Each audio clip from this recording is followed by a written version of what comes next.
नमस्कार, आप देख रहे हैं कशिश न्यूज और आपके साथ मैं हूं दीपक शर्मा। दिवाली खत्म हो चुकी है और अब बारी है दिग्गजों के दौरे की। जी हां, झारखंड विधानसभा के चुनाव प्रचार अभियान में दिल्ली से दिग्गजों का जमावड़ा झारखंड के अलग अलग चुनावी क्षेत्र में लगने वाला है। तो झारखंड के भी नेता कमर कस के मैदान में उतरने को तैयार हैं। प्रचार के लिए अभियान का आगाज होने वाला है और आगाज INDI अलायंस खेमे की ओर से कहें तो होता रहा है। छोटी छोटी सभाएं पहले भी होती रही है। सोशल मीडिया पर यह चुनाव प्रचार धीरे धीरे और रफ्तार पकड़ता दिख रहा है, लेकिन असली चुनाव प्रचार तो मैदान में होता है और मैदान में जब 81 का अखाड़ा सजा है तो दंगल दिलचस्प होगा। और ऐसे में दिग्गजों के दौरे का चुनाव पर कितना असर देखने को मिलेगा, ये आज हम समझने का प्रयास करेंगे। हमारा सवाल यही है और सवाल का जवाब देने के लिए हमारे साथ कुछ मेहमान जुड़े हुए हैं, उनसे आपका परिचय करा दें। बीजेपी की ओर से पार्टी का पक्ष रखने के लिए सीमा सहजी जुड़ी हुई हैं और कांग्रेस की ओर से पार्टी का पक्ष रखेंगे गौतम उपाध्याय जी। पहले सीमा जी के पास चलते हैं। सीमा जी, लिस्ट तो 40 लोगों की ही जारी की गई है स्टार प्रचारक के तौर पर, लेकिन क्या इतना ही काफी है या बीजेपी सहयोगियों के साथ मिलकर व्यापक प्रचार अभियान की तैयारी में है? जी नमस्कार। मेरा ये हमारे यहाँ हमेशा आप लगातार विगत चुनाव में भी देखे हैं कि हम लोग संगठन में जो कार्य करने की पद्धति है वो हमारे साथ इस तरह से हम लोग एकजुट होकर काम करते हैं। और आप प्रचारक जिनको बोल रहे हैं स्टार प्रचारक हैं, वो हमारे हमेशा ऐसा नहीं है कि सिर्फ चुनाव के समय आते हैं, चाहे वो प्रधानमंत्री हो या फिर हमारे जितने और जगह के मुख्यमंत्री हो, वो हमें विगत 5 वर्षों में लगातार उनका आना जाना संगठन के साथ काम करना रहता है। और हम लोग इस तरीके से पूरे सालों भर, जिसको बोलेंगे एक हमारा एक संगठन है जो कार्य करता है, वो क्षेत्र में भी काम करता है, संगठन में भी काम करता है। और इस तरह से हम चुनाव की तैयारी में, आपने जो पूछा कि कैसे हम लोग मिल के काम करेंगे, तो ये आप सभी से अवगत है कि हमारी भाजपा की कार्य पद्धति, कार्यशैली, हम लोग हमारा एक बहुत मजबूत संगठन है जिसके साथ हम लोग मिलके यह पूरे अभी चुनावी प्रक्रिया में हम लोग कदम से कदम मिला के काम कर रहे हैं।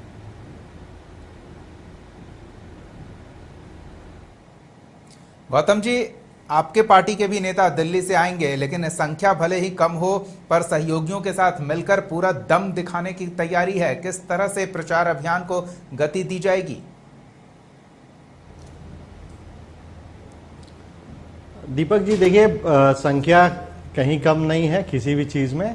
मान लीजिए कि अगर स्टार प्रचारकों की हम लोग बात करें तो ठीक है, दिल्ली के नेतृत्व में जो हम लोग चुनाव अभियान को स्टार्ट कर रहे हैं, आज आपने देखा होगा कि एक संवाद कार्यक्रम भी हुआ और हमारे KC वेणुगोपाल जी ने स्टार्ट किया झारखंड चुनाव के लिए। तो एक बड़ा मैसेज गया और सबसे बड़ी बात है कि लोगों का आना जाना और बड़े नेताओं का आना जाना ये पूरे चुनाव में लगा ही रहेगा। और ये संगठन की एकजुटता, मजबूती दिखाती है कि लोग आ रहे हैं और वो अपने जो गाइडलाइंस है वो हमें शेयर कर रहे हैं और दे रहे हैं, ताकि हम लोग उसी गाइडलाइन पे चल करके मजबूती से गठबंधन का चुनाव जो है लड़ें और फिर से हमारी सरकार बने। बस इसी प्रयास पे हम लोग लगे हुए हैं।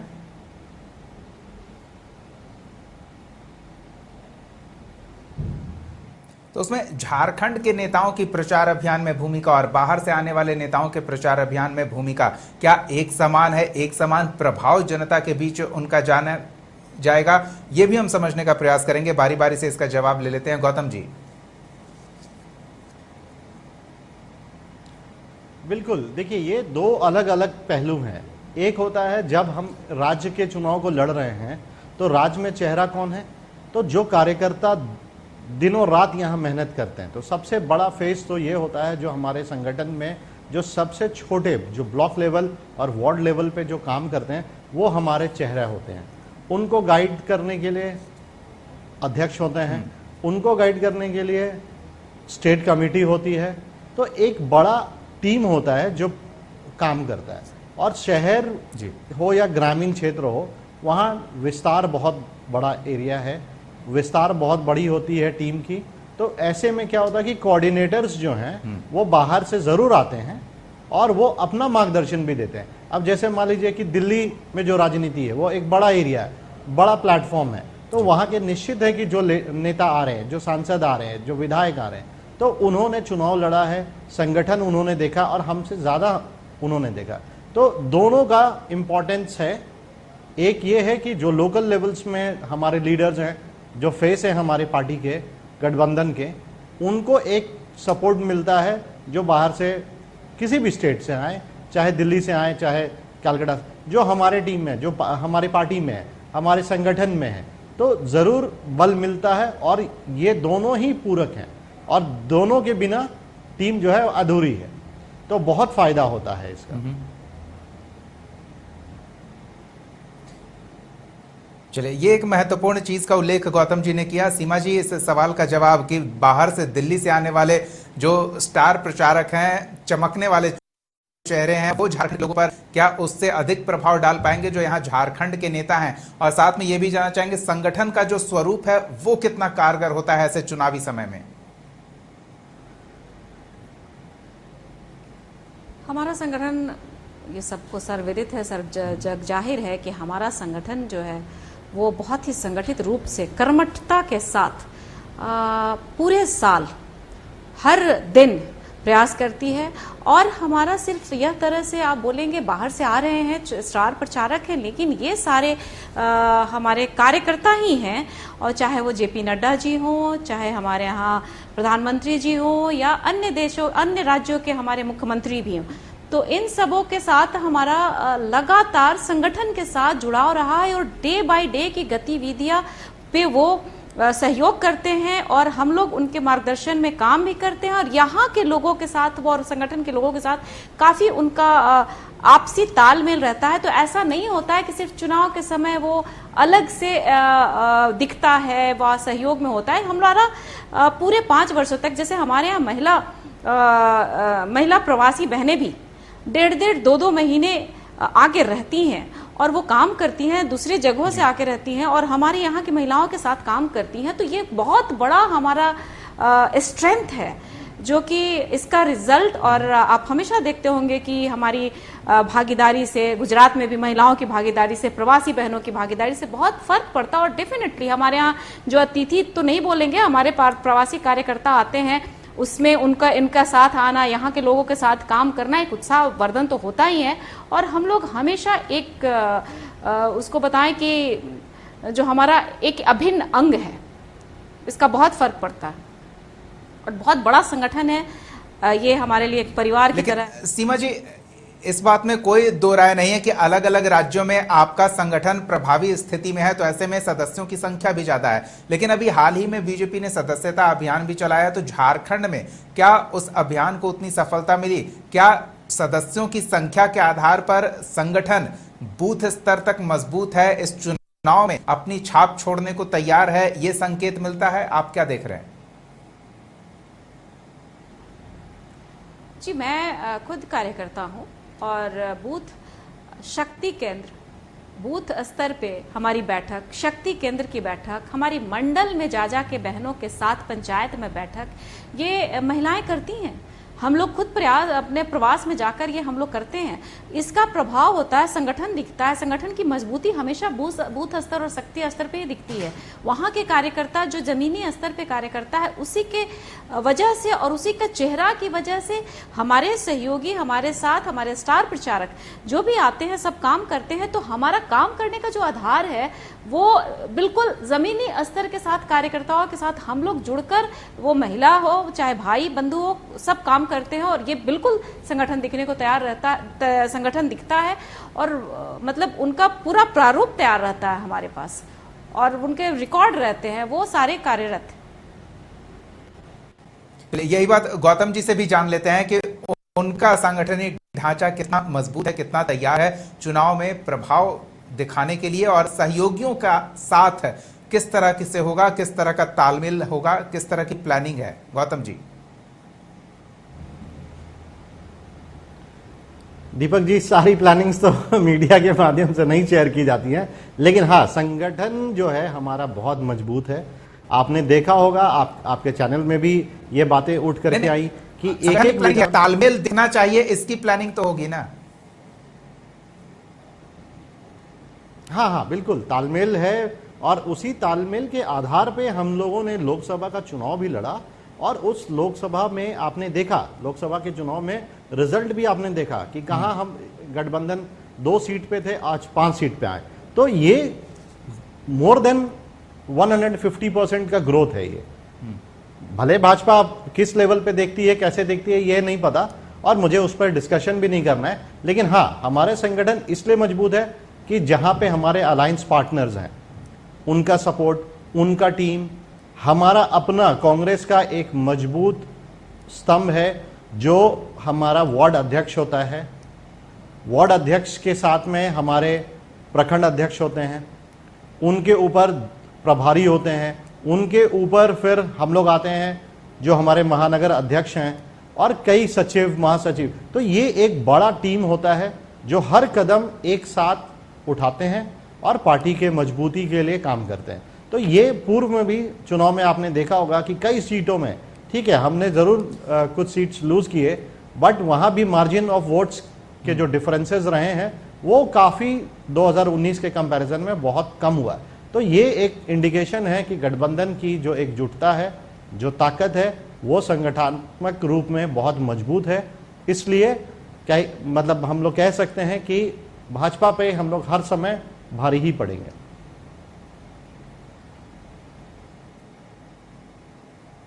चलिए, ये दिलचस्प बात है, ये सही भी है, और कहें कि इसमें कोई गुरेज नहीं किसी को होना चाहिए कि अगर चाहे बात प्रधानमंत्री नरेंद्र मोदी की कर लें, उनके प्रभाव की कर लें, या यहाँ राहुल गांधी और हेमंत सोरेन के भी प्रभाव की बात कर लें, तो उनका प्रभाव, उनका करिश्मा कार्यकर्ताओं के ही बदौलत है, और कार्यकर्ताओं को संगठित साथ रखना एक चुनावी अभियान को बेहतर और मजबूत बनाने का सकारात्मक पहलू है। लेकिन फिलहाल हमारे साथ समय हो चला है एक छोटे से ब्रेक का। ब्रेक के बाद जब लौटेंगे तो ये समझने का प्रयास करेंगे कि जिस तरह से संगठन के स्वरूप को लेकर सब निश्चिंत हैं, स्टार प्रचारकों के प्रभाव को लेकर निश्चिंत हैं, क्या हाल ही में संपन्न हुए लोकसभा चुनाव परिणाम को लेकर भी सभी निश्चिंत हैं? क्योंकि झारखंड में INDI अलायंस, जैसा अभी गौतम जी ने कहा कि 150% की हमारी बढ़ोतरी हुई है, तो उसका प्रभाव क्या इनके पक्ष में दिखेगा, या बीजेपी या NDA खेमा जो मान रहा है कि इतने विधानसभा सीटों में हमने अच्छे वोट प्रतिशत प्राप्त किए हैं, तो उसका प्रभाव चुनाव में देखने को मिलेगा। इस चर्चा को जारी रखेंगे, दिग्गजों के दौरे का प्रभाव समझेंगे। छोटे से ब्रेक के बाद लौटते हैं, बने रहिए हमारे साथ।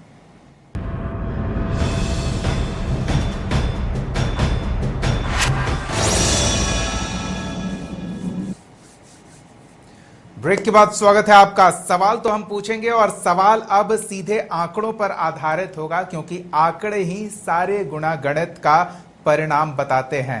और आंकड़े हाल के लोकसभा चुनाव की हम उदाहरण के तौर पर लेंगे, और उस चुनाव में भी प्रचार अभियान में तकरीबन जो 40 नाम अलग अलग दलों ने इस चुनाव में स्टार प्रचारकों के लिस्ट में तैयार किए हैं, उन नामों में कोई खास बदलाव नहीं हुआ है। तो ऐसे में बीता चुनाव हुआ है, उसके आंकड़े आने वाले भविष्य में बदलेंगे, ये क्या सही है या क्या गलत है? हम बारी बारी से सीमा जी से पहले जान लेते हैं। सीमा जी, लोकसभा चुनाव परिणाम में आंकड़े ये दर्शाते हैं कि NDA अलायंस झारखंड में वो प्रभाव नहीं दर्शा पाया, वो परिणाम नहीं प्राप्त कर पाया, फिर भविष्य में बेहतर परिणाम की आस कैसे लगा रहे हैं? देखिए, ये सच्चाई है कि हम लोगों ने जितनी सीटें और जिस तरह का केंद्र का कार्य रहा है, और जितनी योजनाएं आई हैं, और जितना हम लोग ज़मीनी स्तर पे काम किए हैं, कोरोना में भी एक अलग तरीके से भारतवर्ष ने अपनी एक कृत्य स्थापित की है पूरे विश्व में, ये आप इसको नकार नहीं सकते हैं। लेकिन हमेशा नतीजों और हमेशा जनादेश किसी भी पार्टी के लिए वो अंतिम निर्णय होता है। तो वो जो हुआ है वो निर्णय आया, और ये भी सच्चाई है कि तीसरी बार हमारे माननीय प्रधानमंत्री जी तीसरी बार फिर से पद ग्रहण किया है, और अभी वो हमारे प्रधानमंत्री हैं, ये भी सच्चाई है। तो ये आंकड़ों का ऊपर नीचे होना किसी भी फिक्स आप पहले से सुनिश्चित नहीं कर सकते हैं, लेकिन हमारी सरकार केंद्र में है, प्रधानमंत्री की हमारे बने हैं, ये भी सच्चाई है। लेकिन इसी के साथ आप स्थानीय मुद्दों की बात करते हो, यहाँ की बात करते हैं, तो ये आम जनता का और आंकड़ों बढ़ने की बात है। क्योंकि देखिए अभी जो 5 सालों में आप युवाओं की बात करें, महिलाओं की बात करें, या सुरक्षा की बात करें, या आप हमारे यहाँ घुसपैठिए की बात करें, और इस तरीके के हर तबके में जो एक असंतोष है, और हमारे लगातार जो हमारे अपने कार्यकर्ता जमीनी स्तर पे काम किए हैं, और हमारे जितने भी प्रत्याशी खड़े हैं उनके बात पे, और उन्होंने जिस तरीके से अपने आप को पेश किया है और काम के तरीके से, कोई भी पार्टी अपने काम की बदौलत अपने लोगों तक पहुंचती है और जीतती है। तो हम लोग इस बार पूर्ण विश्वास है कि एक असंतोष पूरे झारखंड में है। क्योंकि आप देखेंगे कि हमारा मुख्यमंत्री जी का जो गृह क्षेत्र है, वहां पे संथाल की जो हालत है। सीमा जी, आप असंतोष की बात कर रहे हैं तो थोड़ा और विस्तार से हम चाहेंगे आप हमारे दर्शकों को ये बताएं कि बीते 6-8 महीने में ऐसा क्या बदल गया कि अब पब्लिक में असंतोष बढ़ गया है। क्योंकि 6-8 महीने में हमने देखा है सरकार को कई योजनाओं का लाभ लोगों तक पहुंचाते हुए। जी आप नाम बताएं, योजनाएं आपने मैनिफेस्टो में, मैं सिंपल बात करती हूँ, सीधा सीधी था कि आप युवाओं की नौकरी बोले। आप हमें 30 सेकंड दें, हम 30 सेकंड में आपको कई नाम गिनवा देते हैं। गौतम जी ही गिनवाएंगे। गौतम जी कुछ नाम गिनवाइए इन्हें, बस 30 सेकंड गौतम जी के लिए लेते हैं। 30 सेकंड में गौतम जी अगर कुछ नाम गिनवा सके। सुरक्षा की अबुआ आवास योजना है, सावित्रीबाई फुले योजना है, गुरुजी क्रेडिट कार्ड योजना है, सरकार आपके द्वार सबसे बड़ा प्रोग्राम जो इनको आज तक खटक रहा है। और सबसे बड़ी बात, अगर महिलाओं की सुरक्षा की बात करते हैं तो मैया सम्मान योजना से बड़ा योजना आज तक झारखंड में इनके नेतृत्व में, क्या किसी के नेतृत्व में भी देखने को नहीं मिला था, जो आज इस गठबंधन की सरकार ने दिया। चलिए गौतम जी, हम आपके पास फिर आएंगे। सीमा जी की बात पूरी हो जाने देते हैं। सीमा जी अब बताइए आगे, असंतोष की बात कर रही थी आप। देखिए जहां तक बात है कि मैया असंतोष की, जी बिल्कुल मैं करूंगी। मैया सम्मान योजना जो सबसे बड़ी योजना है, 2 महीना पहले क्यों? 5 साल आपकी सरकार थी। महिला आयोग का रिक्त पद है जिसमें महिलाओं का सम्मान की बात, क्या उनकी अपनी एक गुहार लगाने का आपने जगह बंद कर दिया। महागठबंधन है, किसी भी गठबंधन पे आप भरोसा करके बनाया होता।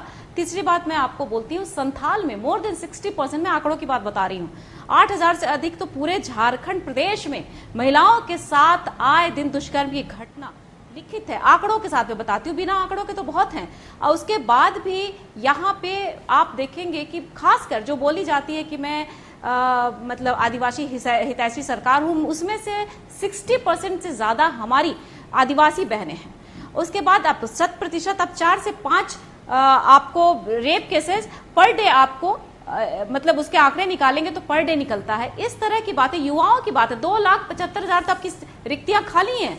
और किसी तरह से आपको एग्जाम होते हैं, उसके बाद उसमें इतने कैंसिलेशन होते हैं, इतने घोटाले होते हैं। और घोटालों की तो खैर क्या बात करेंगे, आप आवास की बात करते हैं, बालू आपके यहाँ नहीं मिलता है, पत्थर आपके यहाँ नहीं मिलता है, और उस आवास की बात करते हैं। और उसमें आप देखेंगे कि ये योजनाएं हैं जो आप, मैया योजना 2 महीना पहले, 5 साल पहले आपकी सरकार थी, आप 5 साल नहीं दिए कोई बात नहीं, लेकिन ये बताए तो किस राशि से दिए हैं, इसको किस योजना के तहत आपने विधानसभा में कभी बोला हो, और किस राशि का किस, क्योंकि सारे टैक्स पेयर हैं यहाँ पे, और ये जो पैसा है वो आम जनता की पैसा हो, चाहे वो कोई भी सरकार हो।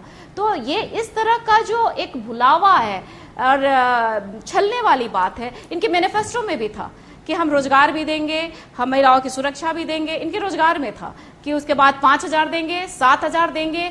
और आप बोलते हैं कि एक रुपये में 50 लाख की रजिस्ट्री होती थी हमारे पिछले रघुवर दास की सरकार में, उसको आपने मना कर दिया। अभी आप इस तरह की बात करते हैं। हमारी तो असंख्य योजनाएं हैं जो केंद्र तक से निकलती और यहाँ तक पहुंच नहीं पा रही हैं। ये तो सोचने वाली बात है कि किस तरह का विकास और कैसे नहीं असंतोष है। युवाओं की आप हम बात करें, मैं कॉलेज में पढ़ाती हूँ, यहाँ पे नौकरियां रद्द होती हैं, यहाँ पे निकलते हैं जेपीएससी के घोटाले। सीमा जी, अगर यही स्थिति रहती, वाकई में असंतोष रहता, तो चेहरे वही हैं जो इन शब्दों का उपयोग कर रहे हैं, मंच से खड़े होकर घोषणाओं कामों को गिना रहे हैं, अपना बखान कर रहे हैं, लेकिन फिर भी चुनाव परिणाम कुछ बेहतर नहीं हो पाया। इस बार बेहतर हो, संक्षेप में जानना चाहेंगे कैसे? देखिए, पिछले बार में कभी भी, मैंने अभी आपको थोड़ी देर पहले भी बोला कि हर पार्टी हर मैनिफेस्टो के साथ अपनी उतरती है। जनता ने आप उसी मैनिफेस्टो पे भरोसा किया था और आपको लाई थी सत्ता में, आशीर्वाद दिया था, तब आप सत्ता में आए हैं। उसी जनता का सवाल है कि इस बार जिस मैनिफेस्टो को आपने बोला था वो आपने नहीं किया, इसका असंतोष है। ये परिणाम, ये मनगढ़ंत या जुमलेबाजी की बात नहीं है, ये 5 सालों के वादों के खिलाफी की बात है जो की जनता पूछ रही है। इस बार आप खुद ही जाएंगे, आप प्रत्याशी हैं, आपने उतारा है, आप जाएंगे, अब जनता को जवाब देंगे और जनता जब अपना जवाब मतलब देगी, तो सीमा जी, ये माना जाए कि 5 साल पहले जो सरकार थी उससे असंतुष्ट होकर जनता ने परिवर्तन का निर्णय लिया है, उसी आधार पर आप कह रही हैं। तो जब बीजेपी से असंतुष्ट हैं तो आगे भरोसा कैसे करेंगी, ये बड़ा सवाल है। हम इसका जवाब लेंगे, अगर समय इजाजत दे तो गौतम जी को भी समय देना जरूरी है। गौतम जी, आपसे भी ये समझना चाहेंगे, सीमा जी जो कह रही हैं कि असंतोष का भाव है जनता में, इस सरकार को बदलने की जनता ने तैयारी कर रखी है, तो दिग्गज कितने प्रभावी होंगे, कैसे प्रभावी होंगे, आपसे भी समझना चाहेंगे। दीपक जी, असंतोष इनकी पार्टी में है, इनके लोगों में है, इनके कार्यकर्ता में है, इसलिए इनको ऐसा लग रहा होगा कि हर जगह असंतोष ही है। किंतु मैं आपको स्पष्ट कर दूं, सरकार से जनता बहुत खुश है और उनके कार्यशैली से और उनके योजनाओं से प्रभावित भी है। इसलिए गठबंधन की सरकार फिर से बनने जा रही है। मैं दावे के साथ आपके चैनल में आज कह के जा रहा हूं, अभी पहला वोटिंग भी नहीं हुआ है। 13 तारीख को पहला वोटिंग होगा और 20 तारीख को सेकंड वोटिंग होगा और 23 तारीख को हमारे पास रिजल्ट भी आएंगे। फिर हम लोग आपके चैनल में बात करेंगे। कुछ एलिगेशंस ये लगाने का प्रयास करते हैं, भाजपा वाले कई दिनों से लगा रहे हैं, कई सालों से लगाने का प्रयास करते हैं, बालू।